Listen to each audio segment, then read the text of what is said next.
नमस्कार उज्जैन, मैं हूं आपके साथ आकांक्षा पिवाल और आप देख रहे हैं अभय न्यूज का 12 सितंबर सोमवार शाम का बुलेटिन। आइए एक नजर डालते हैं शहर की दिन भर की गतिविधियों पर।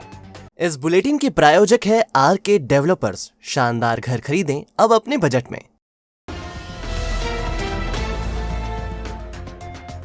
श्री महाकालेश्वर मंदिर में भाजपा नेत्री यशोदा शर्मा का परिवार दादागिरी कर रहा है। शर्मा के दोनों पुत्र चंद्र प्रकाश शर्मा और अभिषेक शर्मा ने जिला सत्कार शाखा की प्रभारी रजनी खैर से न सिर्फ अभद्रता की बल्कि निपटाने की धमकी तक दे दी। खैर अपनी शिकायत लेकर प्रशासक के पास गई, लेकिन उन्होंने ये कहकर कार्रवाई करने से इनकार कर दिया कि आप महाकाल मंदिर समिति के कर्मचारी नहीं हो। ऐसे में खैर ने कलेक्टर को पत्र भेजा है। अब आप सबसे पहले ये वीडियो देखिए। तुमको नहीं बोला हमको। एक आज मैंने तुमको बोला कि थोड़ा अनीता धीरे बात करो, इसके अलावा कुछ बोला क्या? कल भी आपने लड्डू क्या दी सिसोदिया जी? अरे तुमको मैंने बोला ही नहीं है बाबा, मैंने तुमको बोला ही नहीं है। नहीं मैंने तो राजन काउंटर में भी आपने खूब मैंने तो राजन कौशल को बोला था। मैंने राजन कौशल को बोला था। मैंने उस दिन भी आपको बोला था कि मैडम मेरे से बुरा अगर अच्छा नहीं है तो मेरे से भी बदतमीजी नहीं करती। मेरी बात सुनो अनीता, मेरी बात सुनो, मेरी बात सुनो। तुमको मैंने एक शब्द भी नहीं बोला और कभी भी नहीं बोला। मैडम आपने हमको मैं क्या बोला? इसको बोला मेरे को बोला। अगर मैं झूठ बोल रही तो ये झूठ बोल रही। हमारे काउंटर में अगर वो बैठे भी है तो जो देखो वो भैया जो देखो जो नहीं, मैंने बोला क्या? जो देखो मैंने बोला आप, मैंने ये बोला उनको कि राजन भैया और राजन भी आपने लगाई ना आपने की आवाज आ रही थी जोर से हाँ करके। राजन मैं नहीं हंसती हूँ इतना, मेरे को आदत नहीं है। मैडम मैं रिकॉर्डिंग करूंगी अगली बार। बिल्कुल करो मैडम किसी को भी कोई अधिकारी नहीं सिवाय साहब के अलावा। आ जान दो साहब को, आ जान दो। और मैंने तुम लोगों को किसी को कुछ भी नहीं बोला है। तुम लोग अगर गैंग बना के, मेरी बात सुनो, अगर गैंग मैडम छोटे गैंग के काम नहीं करते। गैंग बना के गैंग बना के ये गैंग आप बना के चलते हो। धीरे बोलो सबसे पहले। ये गैंग का नाम अपने पास नहीं है, ये वो अभिषेक भार्गव का काम है। गैंग बनाना तो ये सब आप ही चलाते हो गैंग में। ये वो अभिषेक भार्गव का काम है सब। हां ये गैंग तो हमको सिखाया हुआ था, खुद सक्षम है हम सब चीजों में। हमारे किसी का हमको पता है, हमारे काम में कोई नहीं है, हम नहीं बोलते किसी के बीच में। जैसे पट्टे लिखा गए इनके सबके यहाँ किसी के नहीं लिखा है। किसी को पट्टे हम तो बोल रहे किसी के भी नहीं लिखा है, किसी के कोई पट्टे नहीं लिखवा है। मेरे विषय में कितनी बात होती है मैं घर जाके तुरंत बताती हूँ। मैं भी बताती हूँ, मैं भी बताती हूँ। क्या बता दो? तुमको मैंने क्या बोला? तुमको मैंने क्या बोला? मैंने कुछ बोला क्या? मैंने राजन कौशल जी को बोला है कि आपको मैंने बोला है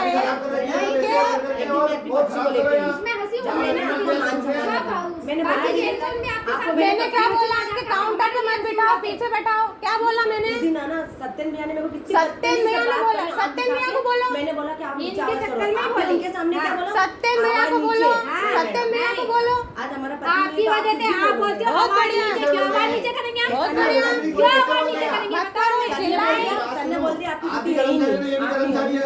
हम क्यों आवाज नीचे करके बात करेंगे? आपने वीडियो देखा। ये वीडियो 6 सितंबर का है। इस दिन भस्म आरती कार्यालय की प्रभारी रजनी खैर रोज की तरह अपना काम देख रही थी। उसी दौरान महाकाल मंदिर में पदस्थ यशोदा शर्मा के पुत्र चंद्र प्रकाश शर्मा और चिंतामन मंदिर के प्रबंधक अभिषेक शर्मा अपनी पत्नी अनीता के साथ पहुंचे। इन लोगों ने दर्शन व्यवस्था को लेकर विरोध करना शुरू किया। इस दौरान अनीता और रजनी के बीच लंबा वाक युद्ध चला। फिर इसमें शर्मा बंधु भी कूद गए। इन्होंने खैर को धमकी दी। इन्होंने साफ कहा कि हम चाकू कट्टे लेकर चलते हैं और कभी भी निपटा देंगे। 10 केस पहले ही चल रहे हैं, 11वां और चल जाएगा। खैर पूरे मामले की शिकायत लेकर प्रशासक के पास गई तो उन्होंने साफ कहा कि आप मंदिर समिति के कर्मचारी नहीं हो, आप जिला प्रोटोकॉल की हो। खैर ने कलेक्टर को पत्र भेजकर चंद्र प्रकाश शर्मा और अभिषेक शर्मा को बर्खास्त करने की मांग की है। यहाँ हम आपको बता दें कि यशोदा शर्मा का पूरा परिवार श्री महाकालेश्वर मंदिर और अन्य मंदिरों में पदस्थ है। भाजपा नेत्री होने के साथ साथ यशोदा शर्मा को मंत्री का कट्टर समर्थक भी माना जाता है। चिंतामन मंदिर में पदस्थ उनके बेटे अभिषेक शर्मा का विवादों से पुराना नाता है। बहरहाल शिकायत कलेक्टर तक पहुंच गई है और उम्मीद की जा रही है कि इस पर ठोस कार्रवाई की जाएगी, अन्यथा मंदिर को तो वैसे भी एक राजनीतिक दल का बंधक आजकल माना ही जा रहा है। माधव क्लब रोड स्थित सनशाइन टावर में एवन फ्री एजुकेशन सोसाइटी ने फ्री कोर्स के पैम्पलेट बांटे। जब लोगों ने सेंटर पर संपर्क किया तो 2100 रुपए जमा करवा ली गए। अब ना तो कोर्स सिखा रहे हैं, ना ही रुपया लौटा रहे हैं। इसके चलते सोमवार को सोसाइटी के दफ्तर में इस कदर हंगामा हुआ कि पुलिस बुलानी पड़ी। एवन फ्री एजुकेशन सोसाइटी ने basic computer, tally, CPCT, DCA के साथ सिलाई, पार्लर, मेहंदी और डांस का प्रशिक्षण फ्री देने का ऐलान किया था। इसके लिए पैम्पलेट भी बांटे गए। इसी आधार पर युवतियों ने सेंटर पर संपर्क किया, युवतियों से जरूरी डॉक्यूमेंट जमा करवाए और 2100 रुपए फीस भी जमा करवा ली।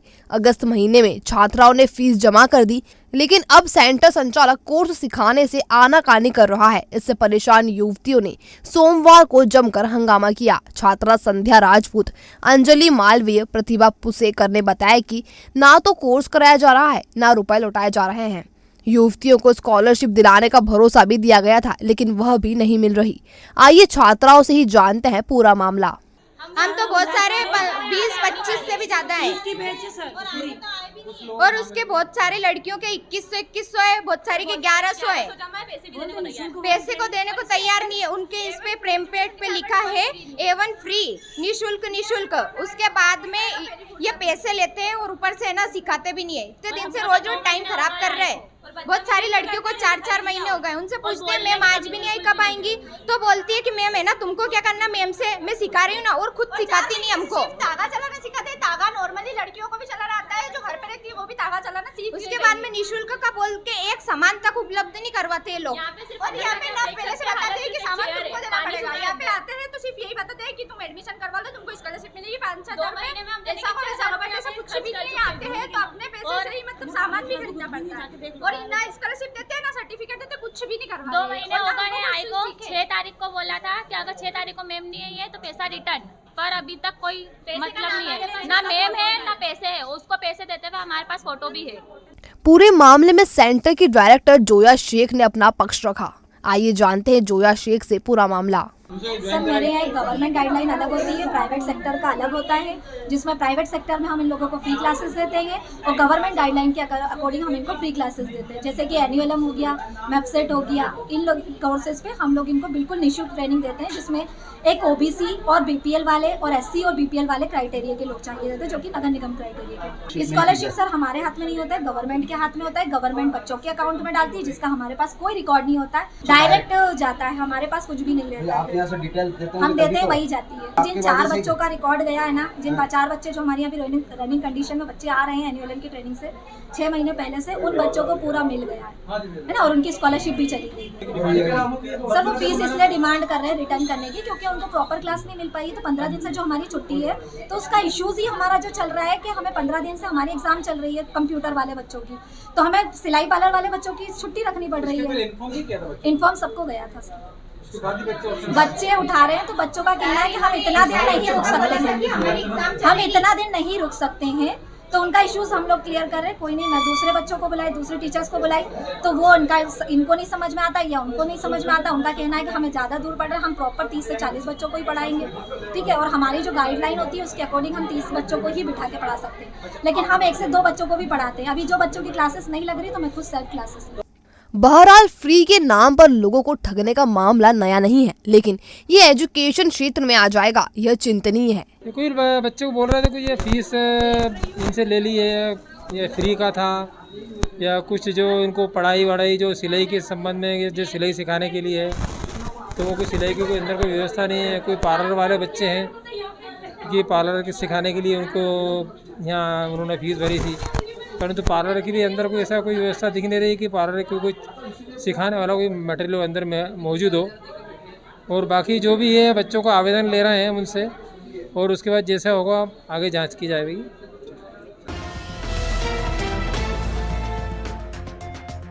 श्री महाकालेश्वर मंदिर में VIP कल्चर खत्म होगा, इसके संकेत संस्कृति मंत्री उषा ठाकुर ने दिए हैं।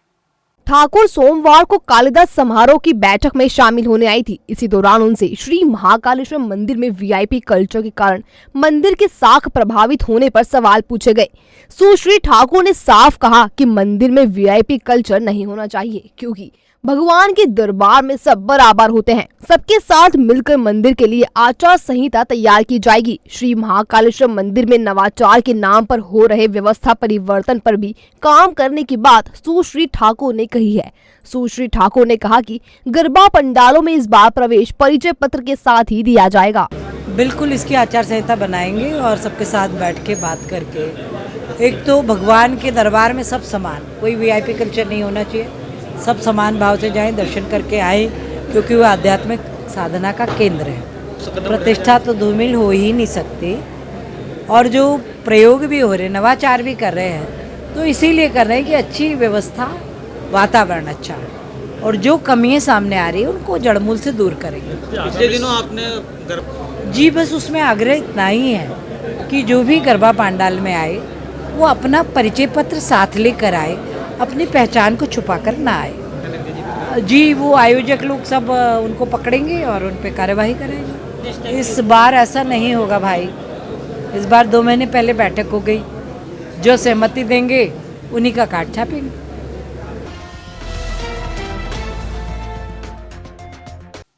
देव प्रबोधिनी एकादशी से शुरू होने वाला कालिदास समारोह इस बार 4 से 10 नवंबर तक मनाया जाएगा। समारोह में राष्ट्रपति को भी आमंत्रित किया जाएगा। अखिल भारतीय कालिदास समारोह के संबंध में कालिदास संस्कृत अकादमी के अभिरंग नाट्य गृह में स्थानीय समिति की बैठक संस्कृति मंत्री उषा ठाकुर ने सोमवार को ली। समिति सदस्यों और गणमान्य नागरिकों ने संस्कृति मंत्री को अपने अपने सुझाव पेश किए। किसी ने स्थानीय कलाकारों को भी मंच प्रदान करने की अपील की, तो किसी ने इसे और अधिक भव्य पैमाने पर मनाने का सुझाव दिया। बैठक में एक सुझाव ये भी आया कि कालिदास समारोह में पहले राष्ट्रपति और प्रधानमंत्री भी सम्मिलित हुआ करते थे, लेकिन कुछ समय से ये कार्यक्रम प्रादेशिक स्तर पर सिमट गया है। दर्शकों की अगर बात की जाए तो लाखों रुपए खर्च कर होने वाले आयोजन में मुट्ठी भर दर्शक भी उपलब्ध नहीं हो पाते हैं। हालांकि इसके लिए आमंत्रण पत्र हजारों की संख्या में छपवाए जाते हैं, जिन पर लाखों रुपए खर्च भी आता है। संस्कृति मंत्री ने सभी सुझावों को ध्यानपूर्वक सुनकर कार्यक्रम को सफल और भव्य बनाने के लिए हर संभव प्रयास करने का आश्वासन दिया। संस्कृति मंत्री उषा ठाकुर ने बताया कि कार्यक्रम को और अधिक भव्य बनाने के लिए देश के राष्ट्रपति द्रौपदी मुर्मू को भी आमंत्रित किया जाएगा। प्रधानमंत्री से भी संपर्क कर उन्हें भी आमंत्रित किया जाएगा। यदि किसी कारणवश वे सम्मिलित ना हो पाए तो ऑडियो या वीडियो संचार के माध्यम से उनकी उपस्थिति को दर्ज कराने का प्रयास करेंगे। संपूर्ण भारतवर्ष और भारतीय संस्कृति का गौरव है कवि कुलगुरु कालिदास जी। उनका समारोह पूरी भव्यता के साथ मनाया जाए, इसी बात की चिंता को लेकर आज बैठक आयोजित की थी, और सभी के सुझाव और हर व्यक्ति की सहभागिता, इसके लिए सभी को तैयार करेंगे, सबके साथ मिलकर विराट कार्यक्रम। महामहिम राष्ट्रपति जी को भी बुलाने की जी, महामहिम राष्ट्रपति जी को इस कार्यक्रम में अवश्य आमंत्रित करने जाएंगे, और वो जो समय देंगी उसके मुताबिक कार्यक्रम। शहर के दौरे पर आई राज्य की संस्कृति मंत्री उषा ठाकुर के सामने उज्जैन के रंग कर्मियों ने अपनी पीड़ा बताई। उन्होंने 9 सूत्रीय मांगों को लेकर ज्ञापन दिया और कालिदास अकादमी परिसर में संस्थाओं की गतिविधियां संचालित करने की अनुमति मांगी। उषा ठाकुर कालिदास समारोह की तैयारी के सिलसिले में बैठक लेने आई थी। इसी दौरान रंग कर्मियों ने अपनी मांगों का ज्ञापन सौंपा। इसमें बताया कि कालिदास अकादमी के अंदर और बाहर का परिसर कलाकारों को नृत्य, नाटक व गायन के रिहर्सल के लिए निःशुल्क दिया जाना चाहिए। लोक कलाकारों, खासकर मंच कलाकारों को साप्ताहिक कार्यक्रम से जोड़ना चाहिए। विक्रम कीर्ति मंदिर व उसके सामने निर्मित ओपन रंगमंच की दर 2 से 5,000 रुपए करनी चाहिए। कालिदास अकादमी में संस्कृत कक्षाएं प्रारंभ की जानी चाहिए।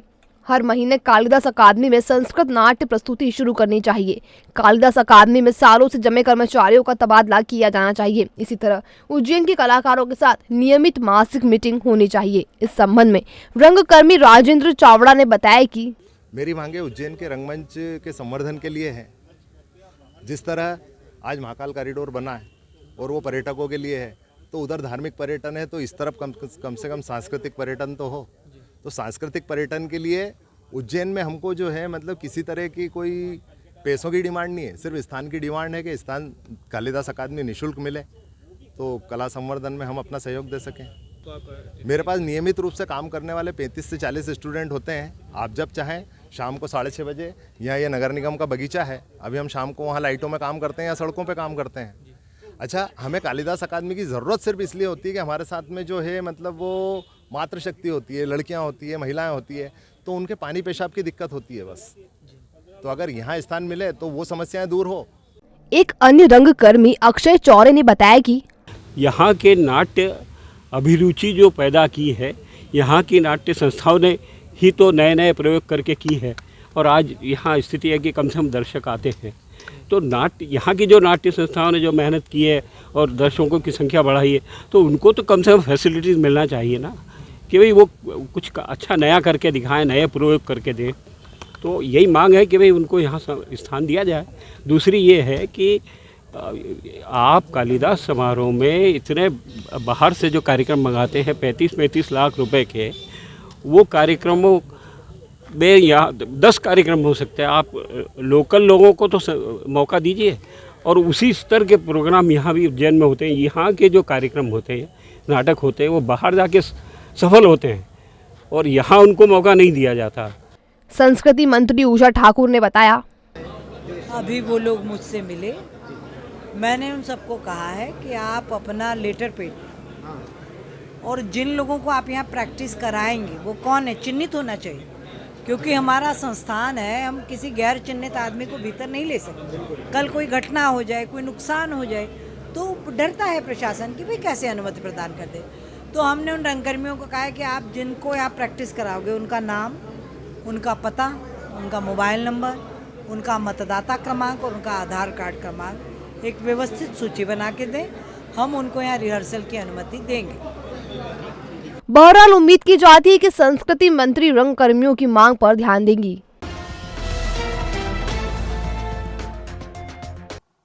जिला जज आर के वाणी ने करीब 3 साल पहले भूखी माता मंदिर के पास मोनू उर्फ जैनेन्द्र की हत्या करने वाले 4 आरोपियों को आजीवन कारावास की सजा सुनाई है। हत्याकांड को भूखी माता मंदिर के पुजारी ने अपने सामने होते देखा था और उनकी गवाही अहम रही। पंकज उर्फ घाटी पिता मुकेश उम्र 23 वर्ष निवासी ब्राह्मण गली, अंकित उर्फ पायलट पिता कैलाश चंद्र उम्र 23 वर्ष निवासी लाल मस्जिद चौराहा कोतवाली, सोनू उर्फ डुई पिता दुर्गा शंकर उम्र 24 वर्ष निवासी ब्राह्मण गली और विवेक उर्फ गोलू पिता मंगल चंद्र उम्र 23 वर्ष निवासी पटेल गली ने मोनू की हत्या की थी। उप संचालक अभियोजन डॉक्टर साकेत व्यास ने बताया, 11 मार्च 2019 को शाम 6:10 पर भूखी माता मंदिर के पुजारी शेखर चौहान ने पुलिस को हत्या की सूचना दी थी। उन्होंने पुलिस को बताया था कि भूखी माता मंदिर में पूजा कराते समय शाम 5:20 पर रपट की तरफ से चीखने की आवाज आई। देखा तो नदी के दूसरी तरफ एक युवक को 4 लड़के हथियार से मार रहे थे। हमला करने के बाद चारों लड़के मोटरसाइकिल पर बैठकर नरसिंह घाट की तरफ भाग निकले। मरने वाले युवक की पहचान मोनू उर्फ जैनेन्द्र के रूप में हुई और तफ्तीश में पता चला कि पंकज, अंकित, सोनू और विवेक ने रुपयों के लेन देन के विवाद में ये हत्या की थी। कोर्ट में चालान पेश किया गया और जिला जज ने सबूतों को पर्याप्त पाते हुए आरोपियों को आजीवन कारावास की सजा सुनाई है। और अब खबरें दे दनादन। फ्रीगंज क्षेत्र में पहुंच की अनुमति नियमानुसार दी जाएगी। ये बात महापौर मुकेश चटवाल ने वार्ड 38 के मुआयने के दौरान कही। वह सोमवार को पार्षद अनिल गुप्ता के साथ निरीक्षण करने निकले थे। इस दौरान दुकानदारों ने पहुंच की अनुमति को लेकर उनसे बात की। चंडीगढ़ की महापौर सरबजीत कौर ने उज्जैन की सफाई व्यवस्था की तारीफ की है। कौर ने कहा कि उज्जैन भ्रमण के दौरान उन्हें सड़क पर एक लिफाफा तक नहीं मिला। वेस्ट का डिस्पोजल भी यहाँ बेहतरीन तरीके से किया जा रहा है। सिंगल यूज प्लास्टिक प्रतिबंध की सराहना भी की।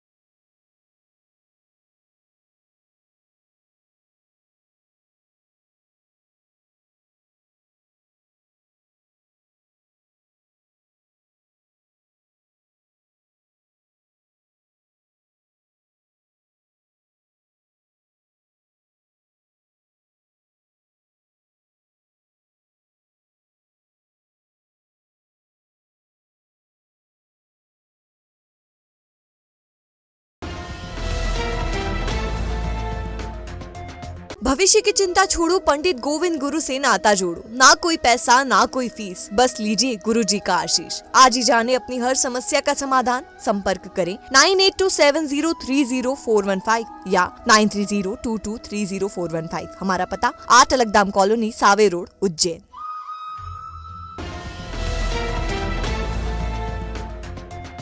तो आपने देखा अभय न्यूज का आज का बुलेटिन। अगर खबरों को लेकर आपके पास कोई फीडबैक हो तो हम तक कमेंट सेक्शन या इनबॉक्स के जरिए जरूर पहुंचाएं। कल फिर मुलाकात होगी नए बुलेटिन के साथ। तब तक के लिए नमस्कार।